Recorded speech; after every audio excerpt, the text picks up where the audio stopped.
Connected to the internet. Okay, we're not. Who's that? Well, that's us on here.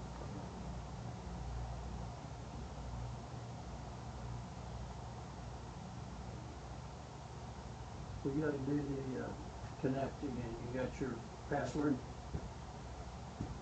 Test, test. I wanna mute these. I mean, they don't mute. I'm gonna turn them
checking with Jim. The stream's up, so what we're saying right now is Yeah. on the air. Right ends. Yes, he was always griping because I know, they I always just had wanted. too much luggage.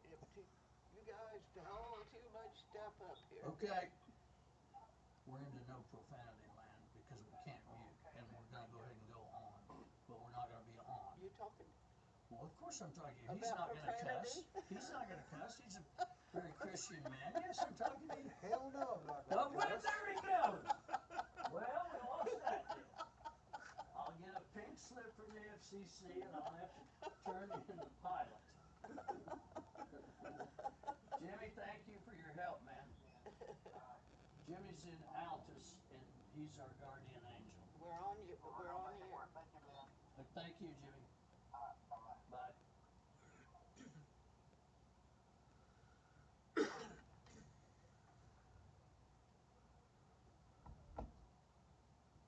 You're not to ID yet. Pardon? Yeah. So You're not to that ID guy'd yet. been I here and think bought this is stuff that. from you, hadn't he? No. Well, Jim thought the one that knew you said Yeah. you don't. No, we've flown together. Oh, okay. Yeah. We flew over, I think, maybe a ball game or a parade. We did some And formation flying together. And the boys, the twins that you flew in your P-51 are gone. Yes, 76. When you, My gosh, they get close I together. just want to say this. So You got to bring them up here and fly them, didn't you? Yeah. Leave. More than once? Take a look at that. Just one It's a time. 20. Okay, how did you get acquainted with them? I think I probably want to try. When I was restoring the Mustang, I wanted to honor a pilot. And I called an author and a historian of World War II books. It's Told like him what I Spencer was said doing. the other day, Buckham. 3-4 months later, he said, "Hey, I've got No the longer ideal is the candidate, game being Bill played. Patel." We are in the locker room and we're going to He had 7 kills, retired time. as a general. Wow. Yeah. And, you know, the name of the airplane was pretty cool, Sweet and Lovely. So I restored the airplane and named Do you it Sweet and have Lovely to honor Bill Patello. These secret Then my cell Mustang number friend of your said, ex. "Hey, you need 2 Mustangs because there's an Next identical wife? twin Yeah. brother, Bob I need to Patello." talk to her. Oh, I this don't guy want to talk that to her you- boss, so I want to call her cell phone. They told you he had an identical twin? And then a gentleman in England called and said, "Hey, I've got a project. You need to buy it. Who's her You need boss? to do." Both of these Yeah, are they're yours. brothers. Oh, my My gosh. sister and I went to England Who's her to boss? I get don't the know that. airplane. It didn't even look like an airplane. How'd you get it home? Shipping containers. Okay. The big new building. And 620. so then I restored it. And I finished it in 09. 409. Took both airplanes to Oshkosh and the brothers came up. 0007. And they got to see Sure, the that guy airplanes can for remember about that. 64 years. I don't want to. That is really a cool story. Call him out later. My gosh. It's rough. But there were some good signs. You're thinking. So, have you still got a P-51? I sold them, but I'm building 2 more. Oh, good. I miss seeing you fly around up there. I'm doing it again. Hearing it. You can hear it. Yes, yes. I guess.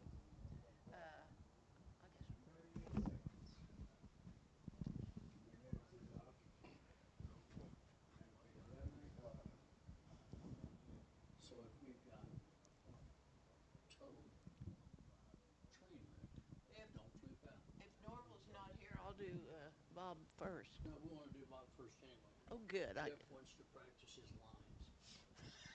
We've got a nice Corvette for here that I'd like to take you out in this afternoon. I don't want to get it wet, so let's wet it when it's raining. I'm out of Corvettes. I'm sold totally out. Are you really? Always, yeah. That's the cattle boys, not the wheat boys. That's the Chicago people. Is that what it is? Yeah. Yeah. If we're first, we can have all the time we want. We can. So she can get Plugged and unhinged, here they are, Rose and Ben. Well, good morning, and my goodness gracious sakes alive, I get to say hello on a rainy On a rainy, you heard me right, on a rainy morning in northwest Oklahoma. Now it's not pouring rain. I'm going to give you a visual here. Norval Ritter just walked in and his hair is perfect. So the rain's not bad. It's not bad at all. I mean, he looks like a surfer from South California. That used to be a cool thing, but it's just not cool anymore to be from California. So I got to get another deal. But we have some great guests this morning, like we've never had a great guest before. So let's start her over here. Ladies and gentlemen, it's Rose and Ben. 180 years of fall down 7 times, get up 8. The thrill of victory, the agony of defeat. And this is the show where you will hear at the end of this show, you really get something out of this show other than what you're going to get. You're going to get some other. And the other is Rosie gives you a thought to live by. Now, last week we were at the Station Restaurant. Thank you, Cheyenne. She's the owner of the Station Restaurant in the Harvey House building next to the depot in Winoka. We did Rosie and Ben down there. I said, Rosie, we're at the end of the show. Give us your wisdom to live by. And she said, oh my, I don't think I have one. So I gave the wisdom to live by last week, which was, it's always the darkest right before it turns pitch black. Rosie was upset. She had to write about it in her journal. She was so upset with me. So she'll come back with what she considers to be a better, you'll have a better. I do have a better one. You have a better thought to live by? Okay. Ladies and gentlemen, working without a net. Here she is. Here's Rosie. Well, good morning, Benny. It's a good day to be alive with all this maybe rain, hopefully. And we've got a really good bunch of guests today, and I get to interview Bob Baker. Bob's mother and I were classmates, and we got in a lot of trouble together. I doubt that. Well, you just don't know. She was holding out on me then. Well, anyway, we were classmates, and I'm glad to have you here. You're an interesting person, and I want to talk to you about a couple of things. The first thing I want to talk to you about is your notoriety. Rosie, can I interrupt you just a minute? Yes. Did you say you were classmates? His mother. Oh, thank you for that. I thought possibly Mr. Baker had been scooted through the system because of his tremendous intelligence, but it turns out No, his mother and I were, yes. Okay, sorry to interrupt. That's you there, quite Rosie. Sorry. all right. Okay, Bob. The Klein. I'm going to tell this little story about you. The Kleins and the Blunks all took a fishing trip, and they drove to Manitoba, and from there they had to take a plane to fly on in. And they got on the plane, and the pilot turned around and says, "You guys know Bob Baker?" So your notoriety is quite far. What was his name? Ike Inns. He has a fishing lodges up in Canada, very remote. And he asked Kleins and Blancs, where you from? And they said, Alva, Oklahoma. And Ike said, well, do you know Bob Baker? And of course they said yes, being from a small town. Yeah. And Ike and our relationship, Ike has a P-51 Mustang. He's based in Tulsa in the wintertime and does his fishing in the summer. But Ike and I did some formation flying together in the Mustangs. Oh, okay. Well, then you brought up P-51, and that's what I want to really talk to you about. Now, I want you to tell me the story about your P-51s, maybe why you have restored them, and the story about the two guys, the twins. Can you tell me that story? So I was in south of El Paso, Texas, and out in the country in a barn I found pieces of a P-51 and assessed the situation, decided I could restore this to a flying aircraft. It takes about 3 to 4 years to do it. During the process of rebuilding the airplane, I wanted to honor a pilot, and I employed Sam Sachs, a historian and a co-author of some World War II books. A few months later, he came back and he said, I think I have the ideal person, Bill Patello. He named the airplane Sweet and Lovely. So that was a very catchy name. What's interesting about Bill Patello is he was an ace. He had 5 or more kills. He actually had 7. 2 of the kills were the German jets. So that was very impressive for a prop airplane. Okay, I want to interrupt right there. Tell me the main reason for P-51s, and is that just a one-man plane, and was that just to shoot at each other in the sky? So during World War II, the Americans and the Allies, we were actually losing the war. We were trying to bomb Germany to, get rid of their manufacturing capabilities. And the United States had P-40s, P-47s, but did not have any airplanes that had the distance to protect the bombers over Germany. The bombers are big and slow and a big target, so the losses were tremendous. Was that the B-29s? No, the B-29s were used in the Pacific, and they were later in the war. It was the B-17s and the B-24s. So North American developed the P-51. It's an incredible story. They did it in 117 days. Incredible. The P-51 with the Rolls-Royce engine and the laminar flow wing had the distance to protect the bombers. In fact, one of the German generals, I believe it was Herring, when he saw the P-51 escorting the bombers, said, "We've just lost the war." Because they knew once we could escort and protect the bombers that they would lose the war, and history proved that. Okay, so you became interested then in the P-51s. Tell us, is there anything else we need to know about the P-51s, what they were used for specifically? Well, as you asked earlier, they were single pilot. There was no co-pilot, no navigator, just a single engine, single pilot airplane. As a fighter, had 6 50 caliber machine guns. Top speed was 437 miles an hour. I've been to 400. Why does that surprise me? And so what's very unique about the story about the Mustang that I had, I honored Bill Patello. And Bill Patello has an identical twin brother, Buck. Absolutely identical. And at the time, they were both alive. And a gentleman in England was working on a Mustang and heard about the story and said, I need to do another Mustang to honor the twin brother. So my sister, Debbie, and I, we went to England, and we walked in, and, just pieces on the floor. My sister kept looking, "Where's it at?" And I said, "Well, that's it." And she couldn't believe it. But we loaded it in a shipping container, and a couple weeks later, it came back to America.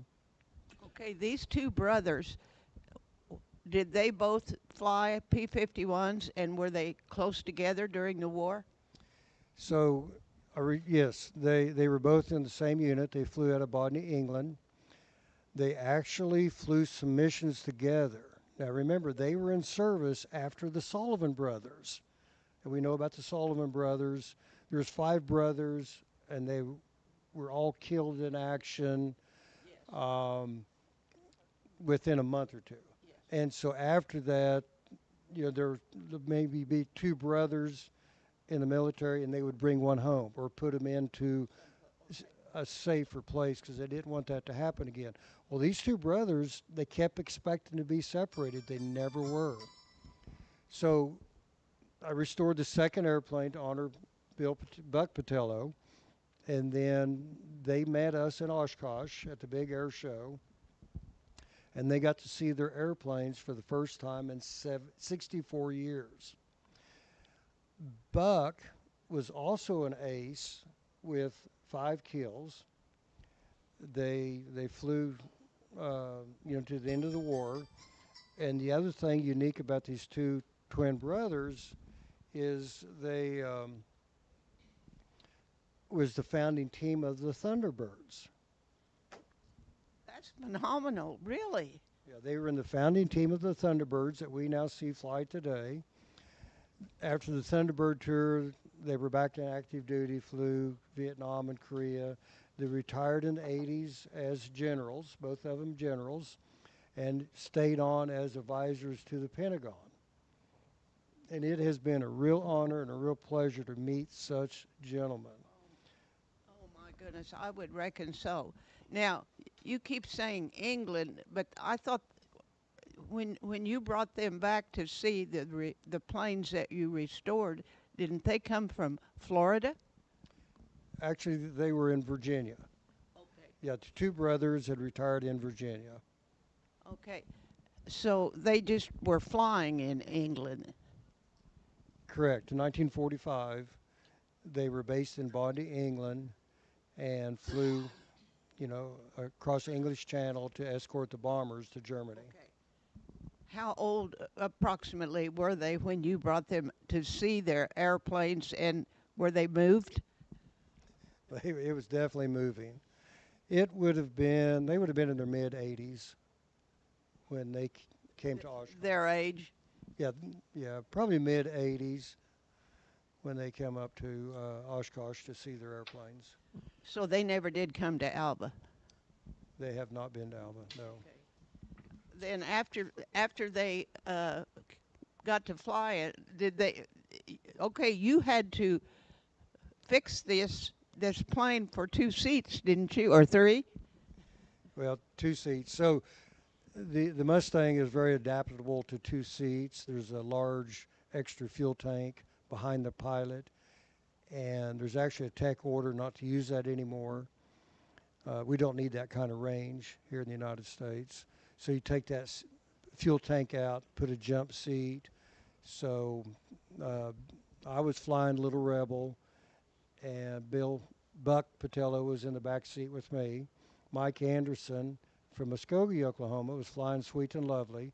He had Bill in the back seat with him. We went up and did a photo shoot in the air at Oshkosh, and after the shoot, we went out and did some dogfighting. Now, the brothers are still arguing who won. Buck and I think we did. Bill and Mike think they won. So we're still debating that. You're listening to Bob Baker being interviewed by Rosie on the Rose and Ben Radio Rodeo Roundup. Rosie, Yes. I know Mr. Baker just a little bit, but I know him well enough to know that the reason that you've had a terrible time getting him to come talk to us is he's never around. This guy is busy. He is busy doing stuff, but he does a whole lot of things to help our community, and so Yes, I've got he to does. work there. Like he provided the building for the Chamber of Commerce gala or gala. We still argue about that. Oh, yes. For several years and so on. I have a question or a statement to make to Mr. Baker, if I may. That'd be okay with you, Rosie? Yeah, I guess it'd be okay. Okay. You provided the facility for James Stallings' remembrance, his celebration of life. Yes, sir, I Just a did. few months ago. Yes. Now I saw the picture on the wall of the jet in a crate. Was that the same airplane you're talking about? No. No, that airplane is a recent manufacture. And it's military jet. And Is that the one that's in your? it's in my hangar now, and I fly it. What a beautiful. Now it's a two-seater, I think. It is. Do you have other people ride with you? Oh, just about all the time, yes. You know, I was a pilot for some years, and no one would ride with me. No one. I never got off the ground with another human being. Probably asked 3,500 people, maybe 3,700, somewhere around that.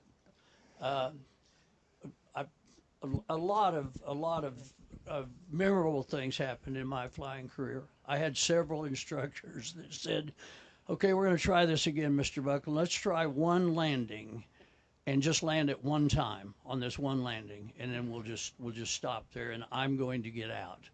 They would say. I do have a quick James Stalling story. We were running buddies in high school. We double dated together because he had a really nice car and I had a junker. And you know, James was a pilot really almost all of his life. So when he was flying for Sooner Federal, remember the PIG, the Sooner Federal Savings and Loan, when they were so big?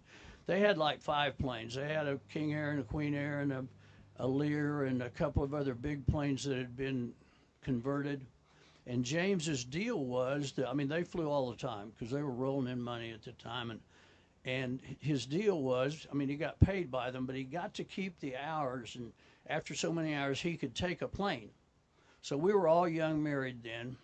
And so he and his wife, Patsy Lord at the time, I mean, previous, from Avard, not downtown Avard, a suburb really of Avard. And my wife, I was married 8 years, 2 really pretty good years. And Kerry Bartlow, Dr. Bartlow is deceased now. He was a running buddy of ours and his wife. And we took a King Air, and James had it for 2 weeks, and we went island hopping down in the Caribbean. Most fun I've ever. We were over this little island. I'll just tell you one story. We were over this little island, and we couldn't figure out what was going on. We couldn't get down low. I mean, there wasn't any traffic or anything, but there was a little bit of skim. And he didn't want to get the plane down low because it's buffeting a little, and we're just trying to be tourists. So we're up there, and we're looking down at these dots that are going through this island. And then we see this landing strip, and they put a white thing up, which James said that indicates that we can come land. So we did. And it was a fox hunt. We were looking at a fox hunt. They were on horses with the dogs, chasing a fox through this forest, and so we got to kind of talk to them. We all didn't talk the same language, but when you're hugging and saying hi and stuff, it's all the same language. Probably the best 2 weeks that I've, you know, we had learned to deep sea dive, and we did some of that stuff. We came up one time, the first time we went down, and we were. James said, hey, what about this? He'd say, well, let me look into it. Well, then for the next 2 or 3 days, 2 o'clock in the morning, 4 o'clock in the morning, 3 o'clock in the afternoon, you're going to get emails from James. And he would research it and give you all the information, and he would give you advice on aviation. And the man was always right. We really miss him at the airport. And a genuinely good guy. Very good gentleman. Good guy. Very good. I mean, a quick story about his perfectionist to a perfectionist. He had, when he was a senior in high school, I would have been a junior.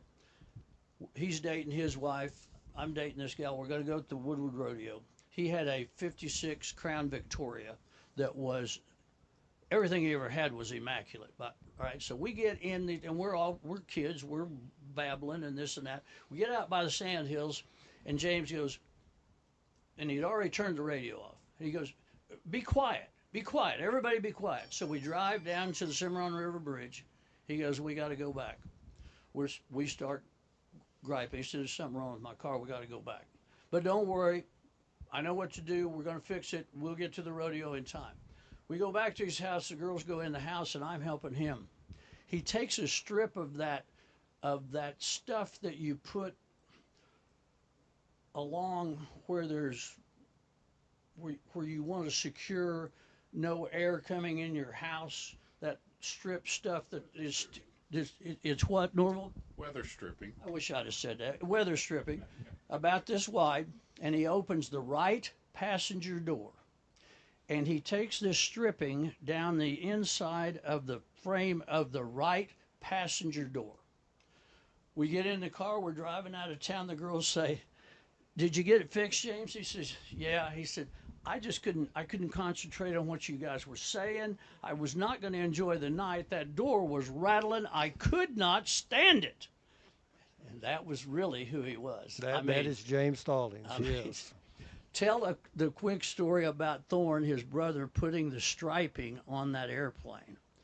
I don't know if you were listening, maybe during the funeral. Different people came up and said, "Do you remember that story?" I do remember it, yes. Would you quickly let our listeners? Well, I may help me when I get it wrong, but the airplane originally was polished aluminum with some red striping, and he changed it repainted it from red to green. And his brother wanted to put red pinstriping on all of the edges of the green. Is this correct so far? That's correct. And James, I believe, was out on a Sooner Federal But flight. he was adamant that was not going to happen. Not going to happen. That would destroy that airplane, Yes. destroy the look of it. So he was out of town for a few days. His brother Thorne pinstriped his airplane. And it's Beautifully. beautifully. And it's still there today. He liked it. And after Thorne's son told this story, he said, after Dad and I striped it, he took a coating and Put a clear coat over put it. a clear coat over it so they couldn't screw he with his couldn't work. remove it. You can't undo this. A beautiful, beautiful story and a great guy. Thank you, Rosie. Okay, well, I'm not done with Bob Well, yet. I don't want you to be. No, Bob's not. You're just getting started. You're too interesting a guy. Tell me, where did you get interested in P-51s? I went to Oshkosh, the big air show. How big an air show is it? Usually they have a little over 10,000 airplanes. Yeah, that's a big And this air year show. the attendance was 740,000 people. 740,000. It's a week-long event. And I was there for 8 days. And Oshkosh is not really, really, really big city. No, it's 750,000 people, a lot of people for that place. yeah, a lot of campers, a lot of tents. Rosie, let me ask you this. You have told me how interesting he is Yes. until I can't hardly stand it. Well, This is go the ahead most and- interesting go guy ahead. you've ever met. I guess well, I don't know. Maybe he's a Did you little- have another question? well, I was just thinking if he was too young for you, but Oh, yeah, I'm afraid it might okay. be. Yeah, okay. Well, we'll come back. But for maybe I'll get a ride in the airplane someday. Yeah, how about the back of that jet, Rosie? Upside down. He'd do that along the Cimarron River so you could see the little stream down there, 3 feet wide. Well, see, I want him to restore some more P-51s. I miss him. He'd always. I live up there by the airport, and I'd look up, and I'd say, "There goes Bobby." And he was always flying. You could always hear him outside. Go outside and look. So, is there any hope of you restoring any more? The two aircraft we talked about earlier, I did sell those. One of them went to California, and the other one actually went back to England. Was it a private sale, or did you sell it to some big corporation? Yep, private individuals bought them. Okay, they just for their own. Do you think they flew with them? Or will they fly them, or they just want to keep them? Oh, they fly 'em a lot.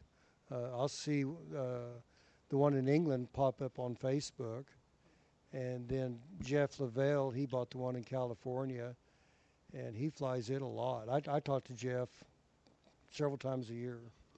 Okay, so where did you learn to work on these?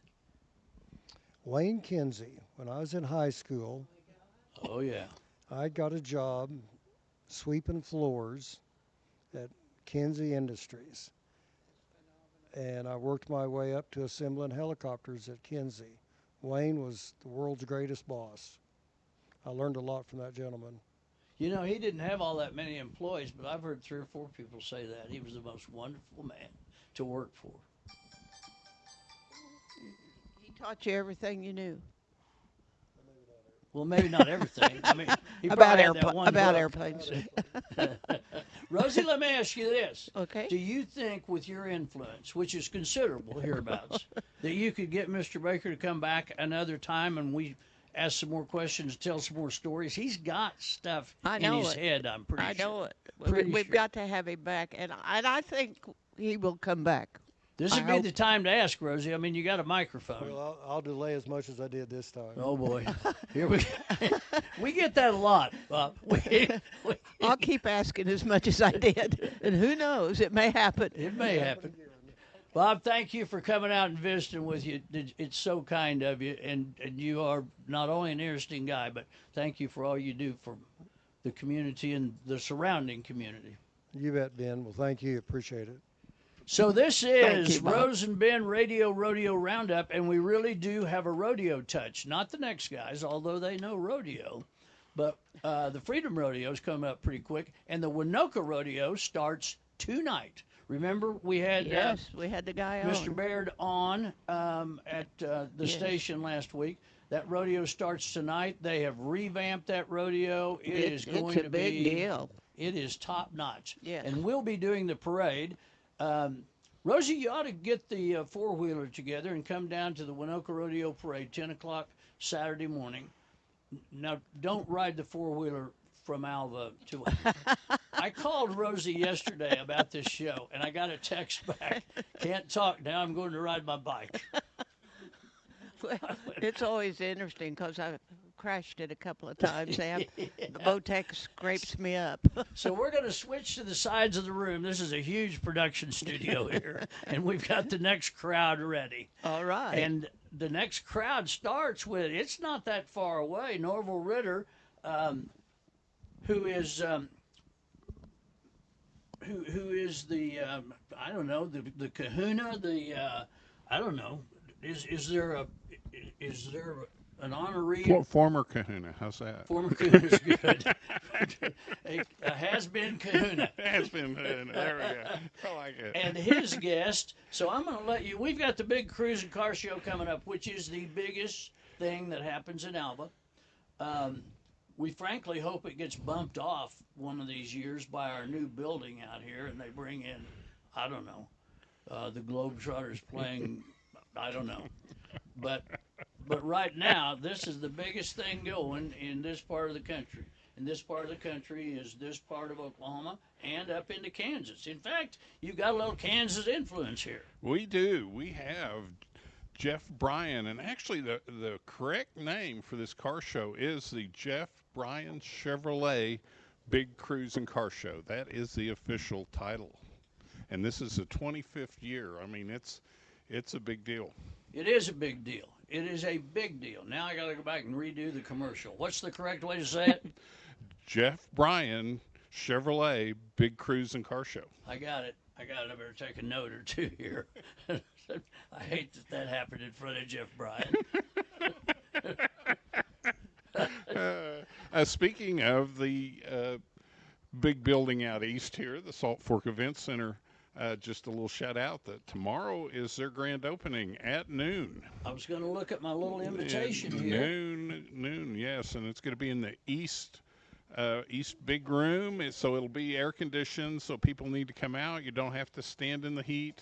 You might have to step out for the ribbon cutting. They might do that outside, but everything else is going to be inside in the air conditioning, and they got a barrel racing going on, and yeah, they got a lot going on. So, and really, if you're one of those people, and there are these people, I promise, that you live close around here, but you just haven't been out there yet, and you don't want to be that person that goes, "Hi, I just wanted to look at your building. I'm here by myself." You don't want to do that.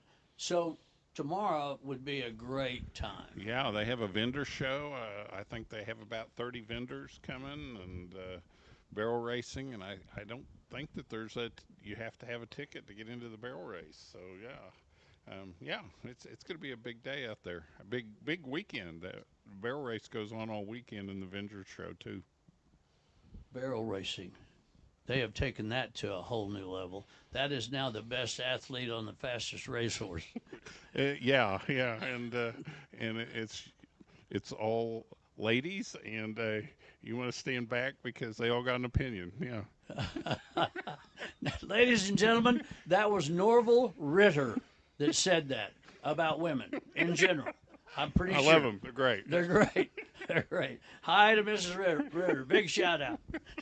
So you brought your guest with you, or did you come in? You guys are such car nuts. He's got more cards than you can shake a stick at. He's got everything you want up there. He brought his own deal. I'll let him. He does. I mentioned to him, I said, I was through the town the other day, and there's a Corvette there, and he said, I've sold all the Corvettes.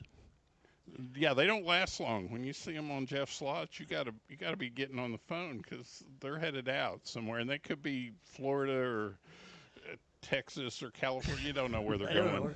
Speaking of Corvettes, I'm downtown doing the big cruising car show last year. Norval comes by. I go, Mr. Ritter, I know you're busy. But I really want to interview you. I haven't interviewed you since the beginning of the thing down here. And you went, nope, not now. I'm going out to get a new Corvette to drive in the, what was it, the Show and Shine or the... It was the Best of Show. Best of Show. That was Danny Harris's Corvette, and yeah, it's a Z06 or 7, whatever. Yeah, that thing is 700 horsepower. Do you know about that car? Yeah, we work on that car. So I thought Danny was rather an unassuming Corvette driver. So I mentioned I'd love to see his machine. So we did. And my comment was, and I just hate people that say stuff like this, but it slipped out. I said, Danny, you should have got this sucker before you and I turned this age. Either you got to help me get out, or I'll come around. I mean, it is down there on the ground, isn't it? But it will get across the ground. It is. It is. A quick story. So Danny had the Corvette there. He decides he needs to be cutting Milo because the rainstorm's coming, and he calls me and he says, "Would you drive my Corvette through the deal?" And I go, "Yeah." And then, yeah. and right after that, I said, "Mr. Ritter, I need to interview you." And he went, "No, No, I got the keys to this thing, this animal. We're not talking." So did you say it develops what horsepower?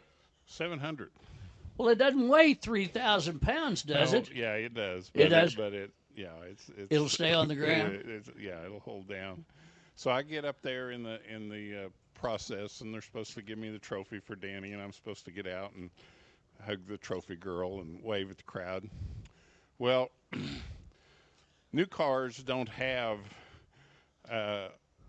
when you pull the door handle, that doesn't necessarily make the door open. It's got a computers and stuff that pop the door. It's got poppers and stuff. And this thing won't open, and I'm stuck in the car, and they're going, "Get out of the car," and I'm going, "I don't know how to get out. I can't get the door to work," and I'm stuck in the car, and the crowd's there, and finally the windows roll down. Somebody who knows more about Corvettes than me comes over and says, "There's an emergency pull down on the floor. You pull, and that will release the door." And so, yeah, I finally got out of the car, but I was stuck in it for a while. I was getting a little panicky. And just in time. Because they wouldn't give me the trophy. I just said, "Throw the trophy in here, I'll drive off, and then I'll crawl out the window." But anyway, somebody told me, and I thought, well, it's a little overly complicated. Why can't you just pull the door latch? So our good friend Mr. Adair, voice of one of the great announcing voices in the world. Oh, wonderful. Is the announcer. And I'm up by him, and he's going, "I don't think Norval can get out of the car." And he said that into the microphone. And I went, He was exactly right. He was exactly correct. Oh, that's good. That's so good. And the only thing that made it better is if the little handle would have been an ejection device. Yeah. We Shot me out shot the car. shot you up with your seat. So come see Norval, the funny guy at the cruising car show. Everybody, come on down. So Jeff is on the logo. Yes. That's great. Yeah, well, I'll let you talk to Jeff a little about it. You talk to Jeff. You know him better than I do. Well, we can flip a coin here. I might rather talk to you, Ben. Jeff talks to me quite often, so, he'd rather talk to you. Norval and I get along very well. So Jeffrey, what made you decide, well, I guess maybe I can answer this. I mean, you're in the car business, and Yes. This is a car thing, right? It's Yes. kind of a natural. What made me decide to sponsor it? Yes. Well, I felt like the show was one of the greatest things in our area, D. and um, and I hang out with Norval quite a bit, and he and I were talking about it one day, and we just decided to go for it. There's a lot to go for in there. This is It's very it's a enjoyable. big deal. Yeah, It's a big deal. yeah. So you've done it 1 year, right? Last year was your first year. Yes. Is that correct? So, did you get any bounce back at all from last year? Did anybody say to you, "Hey, I see you're sponsoring the car show"? Oh yeah, we had a lot of folks. Oh, I would A bet. lot of people came up. I would bet. Yeah. Yeah, there's a lot of people. Norval and his group do a thing that gives them a pretty good shot at how many people are here. And a couple of Saturdays ago, or a Saturday a year ago, I think that number was it was over 8,000 on a Saturday. Does that sound right, or am I giving false information here, Norval?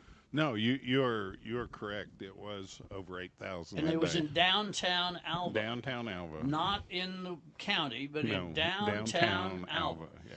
And the reason that I don't have any problem with that figure is I was in the middle of that. You know, with the cameras and the microphone, trying to trying to motivate. There were people. Oh, yeah, and there are people there at 6 in the morning, and there are people there till 10 at night. So, yeah, you have that long stretch. You get a lot of people in the downtown. What are you looking for this year? Well, this year will be the 25th year, and they are just wanting to make it bigger and better than ever. That's always the goal. Let me say something real quick. Norval came out here to the studio after the cruise. I mean, you know, we do the cruise on the third weekend third weekend in July. in July, and we do the big cruise and car show on the. Third weekend in September. And so you can Always always the third weekend. you can always kind of write that down, so you know Christmas, Easter, and the cruise essentially, And the car show. and car show. So we did the cruise, and John and I. By the way, John Linder is producer director. Cade's last day with us was last week's.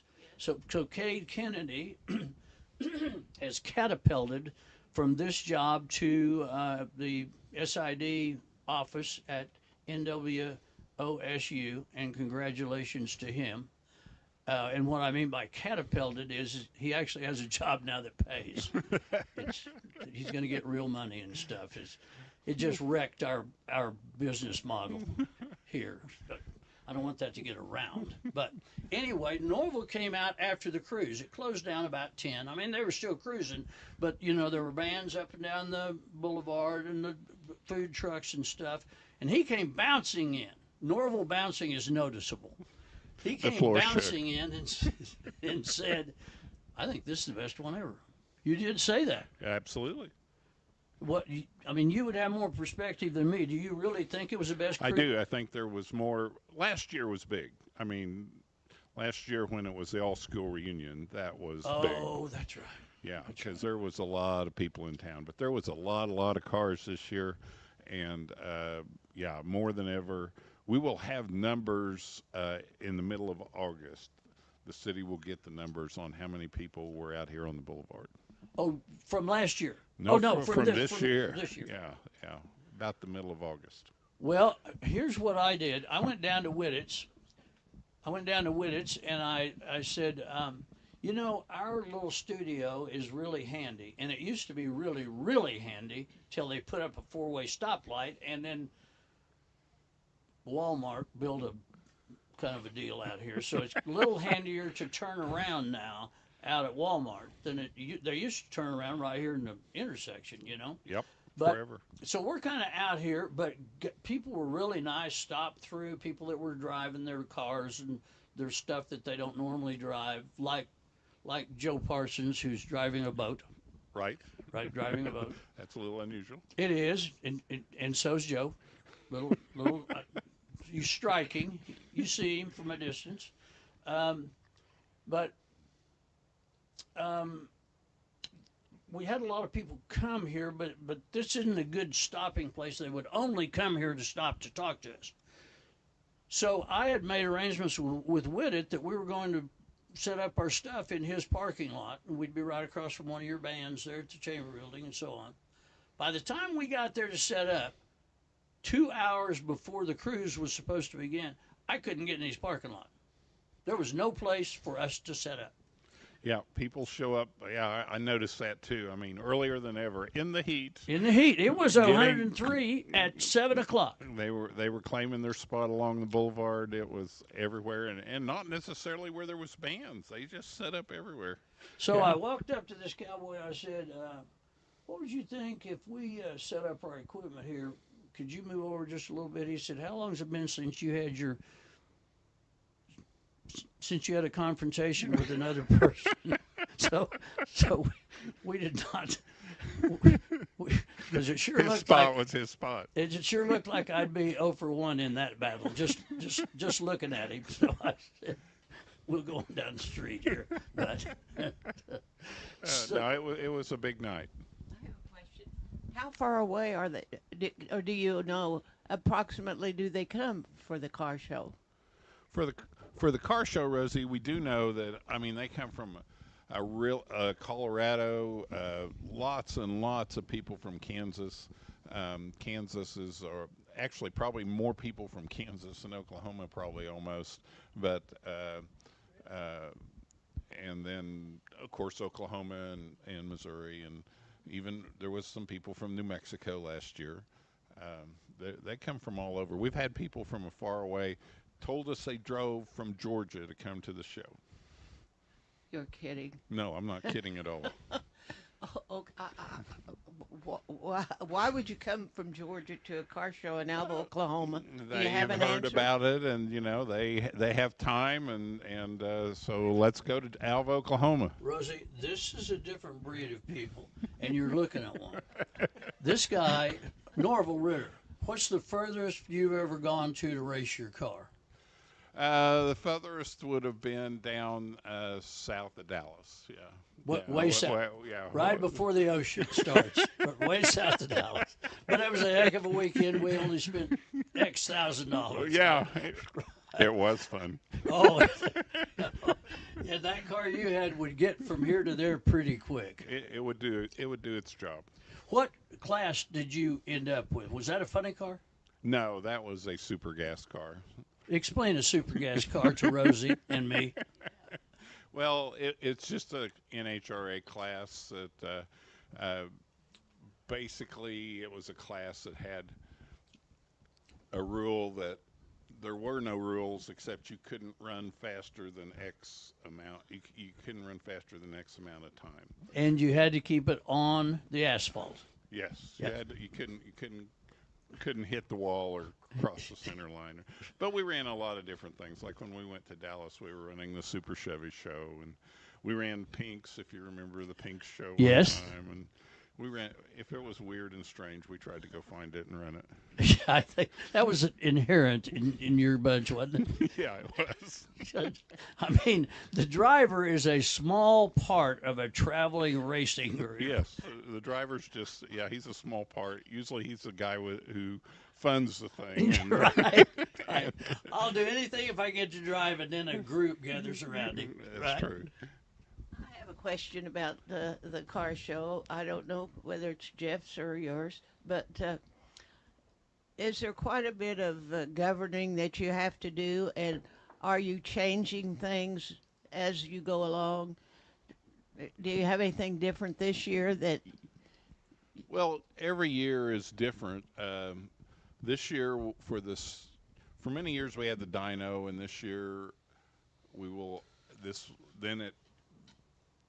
The people who had the dyno had problems, like dying and things like that. Yeah, and, we all get older. Yeah, and so we didn't have it for quite a while. But we found a guy, younger guy, who bought a dyno, and he just bought it to do car shows and stuff. And he's from up at Kansas City, and we contracted him. He said he wants to do it for a long time. We've been helping him, and he will be here. And that is a big thing. As far as I know, there is not another show anywhere that has a free dyno that runs all day. Rosie, that's a machine that you drive your car on, We're going to tell you here, Rosie. Rosie wants to know desperately. What is Rosie has got to know. She wants to put her Her car new, on the dyno, right? her new So Jeff she can Chevy. do that. It actually is a machine that measures the horsepower, and you put it on there, and they strap it down, and they run it hard, and it will tell you how many horsepower your vehicle is making at the rear wheels. And we give a prize. Yeah, Need to know that in case I want to try it out or run for the patrol. That's right, and we give a prize and everything for that. The biggest horsepower. You do? Oh yes. What was the biggest last year? Biggest horsepower last year was 1,007. What was it in? It was. What about It that? was in a diesel pickup. But customed. Oh yeah, yeah. What's the guy that has the? It's a redone Ford A pickup. Econoline, green Yes, green one one, with big blown Hemi in the back seat. in the back seat. Yes. Yeah, that was on there, and it was second place. It was like 945 horsepower. I mean, we're talking about one of those little pickups. The biggest part of this thing was the motor. Yeah, yeah. It's very, very cool. Interesting story. That guy brought that pickup. He Came was? out when he brought that truck to Alva the first time. But it was the second year it'd been here last year. He brought it. He said, "I want you to come see this." I said, "Okay." He said, "Walk out the door here." He was at registration. He said, "I brought that to win that big trophy." He said, "I built that truck just for this show to win the race award." And the big trophy is big. 7 foot. 7 foot. I knew that it was like 6 inches taller than me, but I didn't. I thought it was more than 6. Wait, but- no, I think it was pretty much 6. I mean stood 6 foot? I stood No. beside it on the stage and thought, why the hell am I standing beside this? I can't hardly see the top of it. So I moved over to the other side. That's a big trophy. It Did he is. win it? He did win it. He did win it. Yes. Love a man with dedication. Don't you? Yeah, and deep pockets to build it just for that. I'm thinking that trophy probably cost you $58. I mean, that's an expensive trophy. Yeah, And yeah. that's what we do. And I have to kind of include myself. I announced Speedway for years. I mean, that's kind of the breed, Rosie, is it We're really going to spend $58,000 for $58. exactly. And you understand the ratio and agree to it. Yeah, I'll do that. Yeah. Yeah, sure. No problem. Why wouldn't you do it? What are you saying, Rosie? Are there any other changes in the car show that's different? Have you got a category for old ladies or something? Categorically old ladies. Well, there are 14 categories, plus the best of, which is about 14 more. But there are 14 classes. We haven't added any classes. You just reshuffle them by the years a little bit, kind of try to keep a sort of an even number in the classes. So you may rewrite the rules or the years of the classes see. and stuff. You know, if you get one that's got 80 cars and one that only has 30 cars, and you're going to adjust a little bit. I was considering sponsoring the old lady category, but you won't add it. You know, we're capable of adding, Ben, if you get out your checkbook. Or if Jeff says it's a really good idea and he says we should have What do you that. think, Jeffrey? I'd like to announce the new category for old ladies right here on the Ben and Rose show. That is gonna happen. Well, what you did there is going to cause problems, Jeff, because you said Ben and Rosie. She ain't going to like that. It's the Rose and Ben show. And the only reason I get to come along is because I own some of this stuff. Otherwise, she'd cut me clear out. I'm going to hear about that. I am so sorry. Don't let it happen again. That'll never happen again. I am so sorry. I have a rather serious question. I don't know the answer. How long have you had this dealership? How long have you been in this business? In October, I will have owned that one for 10 years. Does that surprise even you? Stunned. I've never done anything for 10 years in my life. Well, I can question a couple of things, but probably not here on the radio. We will not do that. But yeah, 10 years. Okay, then. what's your favorite thing? Your favorite thing about this dealership and 10 years and being in the car business? Oh my goodness, I love the people.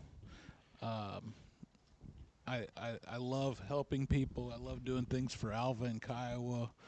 Um, and I suppose I love, um, man, I love everything about it. There's very few things I don't like. So my wife and I, we have a good time, and we're able to do some traveling and stuff like that. But we want to be the go-to people for the area. If you need something, you let us know, and we'll handle it for you. You know, I see that a lot in print, and I hear it some of you doing things in the community and so Yeah. on, from little things to big to big things. Yeah. And actually, Alva and Kiowa cooperate pretty well, work pretty good back and forth in a lot of areas. I mean, no, there's always going to be a glitch here or there just because of competitiveness and our fast-paced lives. Even in northwest Oklahoma, our lives, and in south central Kansas, our lives are kind of hectic. Now, I moved back to the farm because of the kind of hectic I was in when I was in it, and that's real hectic. But occasionally we get kind of hectic up here. I mean, there's stuff going on I've got something going on all the time. all the time. Yeah.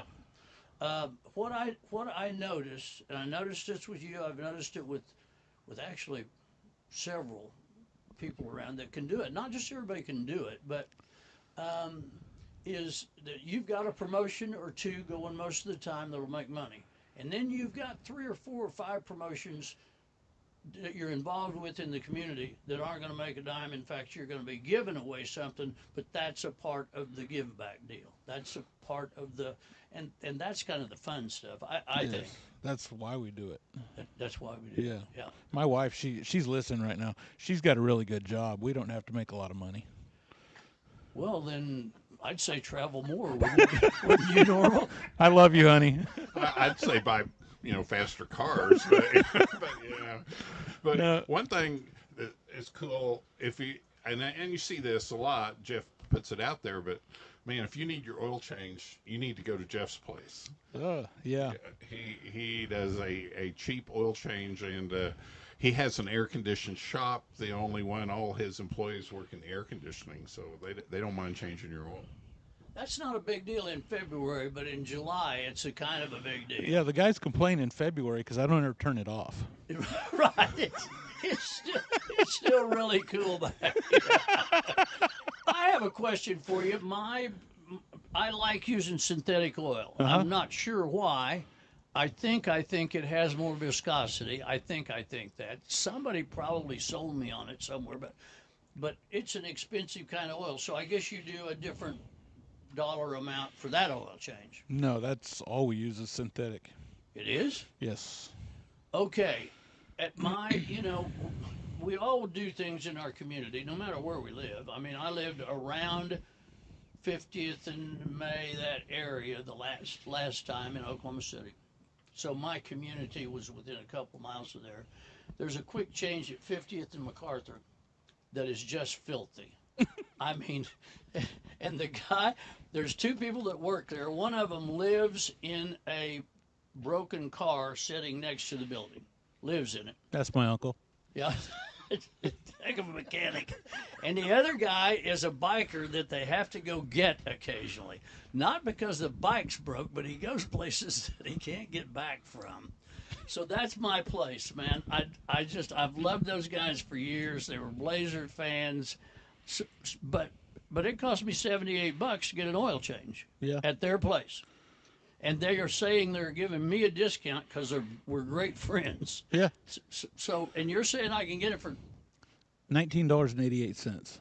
Here's how or why. Most General Motors stores have a advertising budget, and you especially will appreciate this. I haven't found a good enough radio station to spend my money there. Why would I like that? Why would I appreciate that? So, so instead, I spend my advertising budget subsidizing oil changes so more people can afford and get them done. I've never gone to a communist to have my oil changed. Never have. Oh, it's all day, every day. No, if you looked at it that way, we would lose money on every oil change. But Well, yeah, you would. most of the people that we change their oil, they trade cars with us, and they're friends and family and neighbors, and I just want to make sure that folks can still afford it, even though it's really unaffordable. Well, Norval, I just like to say that I'm glad we got this on the end of the show, because if it had been on the beginning, it'd have been a short show. Yeah, and that is like Dextrose. Yes. Is that how they say it? Yeah. Which is Mobile One. So that's the GM's oil is made by Mobile One. Yeah, it's General Motors it's oil. Mobile One synthetic. It's basically what it is with a GM label on it.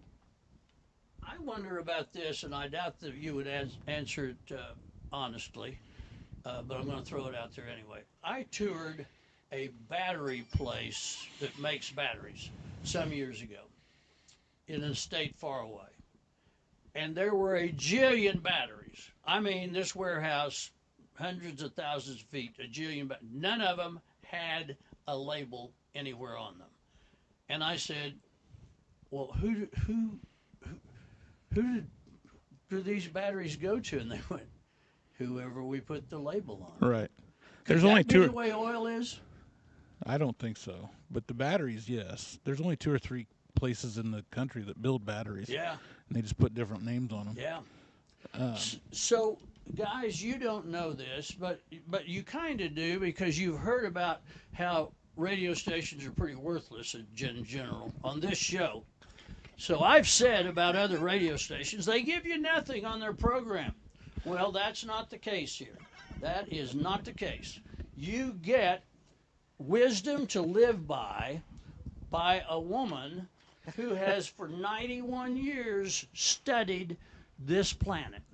So, ladies and gentlemen, at 11:58 on the Rose and Ben Radio Rodeo Roundup, reminding you that the Winoka Rodeo, the 90th annual, the oldest one of in Oklahoma, starts tonight, goes through Saturday. We do the parade at 10 o'clock Saturday morning in downtown Winoka.